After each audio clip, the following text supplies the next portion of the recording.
Remaja 14 tahun ini menyerang dan memenggal kepala bocah SD dan meninggalkan catatan agar polisi menemukannya. Ini adalah kasus pembunuhan anak yang terjadi di kota Kobe, Jepang.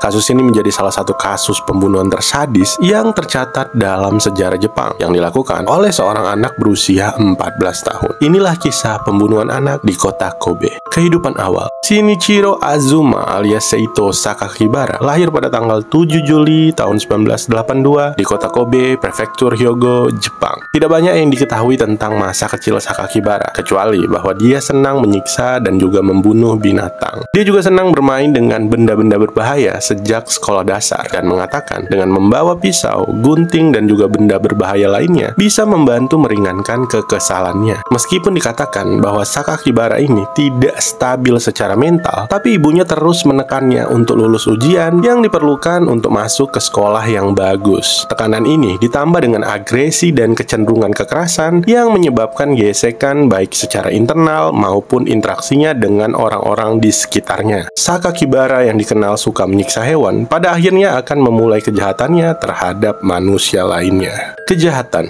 Pada bulan Februari tahun 1997, Sakakibara melakukan penyerangan terhadap 3 siswi di kota Kobe. Tapi beruntungnya, para siswi itu selamat dari serangannya. Sebulan setelah itu, Sakakibara bukan hanya akan menyerang, tapi juga membunuh seorang anak berusia 10 tahun bernama Ayaka, yang dia serang menggunakan pisau dan juga kapak. Selain Ayaka, seorang anak yang berusia 9 tahun yang juga diserang harus dilarikan ke rumah sakit karena mengalami banyak tusukan. Tapi beruntungnya, dia masih bisa diselamatkan. Pada bulan tersebut, juga banyak ditemukan hewan mati yang sebagian besar telah dimutilasi. Bulan Mei 1997, Sakakibara kembali melakukan aksi keji lainnya. Dia menculik seorang anak berkebutuhan khusus yang berusia 11 tahun bernama Jun Hase. Dia membawa anak tersebut ke lereng gunung terdekat, mencekiknya, dan akhirnya memenggal kepala Jun Hase dengan gergaji tangan. Dia kemudian membawa tubuh bocah itu ke kamar mandi di rumahnya, di mana dia akan mengunci diri dan melakukan pelecehan terhadap mayat tersebut. Setelah itu, dia meninggalkan tubuh tanpa kepala Jun Hase di bawah sebuah rumah dan mengambil kepalanya serta meletakkannya di gerbang sekolah dasar Tainohata di tempat terbuka untuk ditemukan oleh anak-anak tetangga, orang tua, dan juga staf sekolah. Di dalam mulut kepala tersebut, dia juga memasukkan sebuah catatan merah yang bertuliskan, "Ini hanyalah sebuah permulaan dari sebuah permainan. Silakan hentikan aku kalau bisa. Hei para polisi bodoh, aku tidak tahan melihat orang mati. Rasanya sangat membuatku berdebar-debar dan penghakiman berdarah sangat diperlukan untuk kehidupanku yang pahit." Dalam catatan itu juga dikatakan bahwa membunuh adalah caranya untuk protes terhadap sistem edukasi Jepang dan diakhiri dengan 6 karakter kanji yang dibaca Sakakibara Seito. Petugas kebersihan yang menemukan kepala tersebut juga melaporkan menemukan 2 sisa tubuh kucing yang telah dimutilasi dengan cakar yang terpotong serta beberapa burung merpati yang sudah mati. Kemudian pada tanggal 6 Juni tahun 1997, sebuah redaksi koran Jepang bernama Kobe Shimbun juga mendapatkan sebuah surat teror.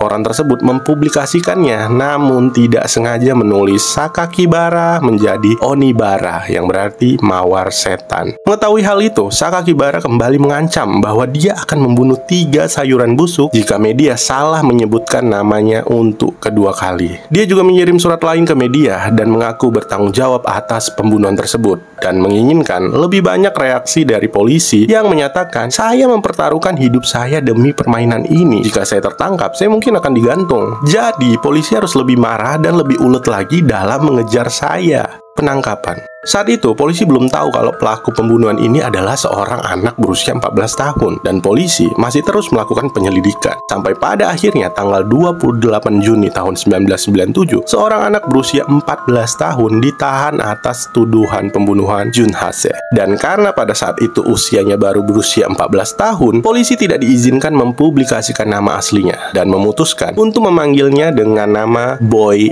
E. Setelah diinterogasi, Boy E akhirnya mengakui bahwa dia telah membunuh Ayaka dan menyerang 3 anak lainnya pada hari yang sama. Polisi juga menemukan buku diary Boy E yang berisikan untuk membuktikan betapa rapuhnya jiwa manusia. "Aku melakukan eksperimen suci hari ini. Tepat saat anak perempuan itu berbalik menghadapku, aku menghantamkan palu ke wajahnya. Dan sepertinya aku sempat memukulnya lagi beberapa kali, namun aku tidak bisa mengingat momen itu karena terlalu bahagia." Boy E yang dengan bangga mengakui semua perbuatannya, dihukum dan dipenjara di penjara anak hingga akhirnya dibebaskan pada tahun 2004. Zeka. Awalnya, karena kasusnya yang tidak biasa ini, publik dan keluarga korban diberitahu tentang pembebasannya dan juga keberadaannya. Namun, setelah tahun 2004, dia tidak lagi diminta untuk melaporkan lokasinya dan dapat menghilang dari pandangan publik. Dan kemudian, pada tahun 2015, Sakakibara menerbitkan sebuah buku berjudul Zeka, yang berisi tentang kehidupan dan kejahatan keji yang pernah dia lakukan. Keluarga dari para korban yang mengetahui tentang buku tersebut berusaha keras untuk menghentikan peredarannya. Tapi, akhirnya buku itu tetap bisa beredar dan sukses mendapatkan banyak keuntungan dari penjualan bukunya. Salah satu isi dari buku tersebut mengatakan, ketika aku memasuki sekolah menengah pertama, aku mulai bosan membunuh kucing dan secara bertahap menemukan diriku berfantasi tentang bagaimana rasanya membunuh manusia sepertiku. Menurutku, pemandangan saat itu sangatlah indah. Aku merasa bahwa aku lahir hanya untuk melihat keindahan yang ada di depan mataku. Pada saat itu, aku pikir aku akan mati, tapi ternyata aku sangat bahagia. Setelah bukunya terbit, dia juga meluncurkan situs web dengan foto pria telanjang yang dia katakan sebagai dirinya. Hal aneh tersebut juga menyebabkan sebuah majalah Jepang bernama Sukan Post Magazine juga mempublikasikan foto dengan nama aslinya serta membeberkan kota tempat tinggal juga pekerjaannya.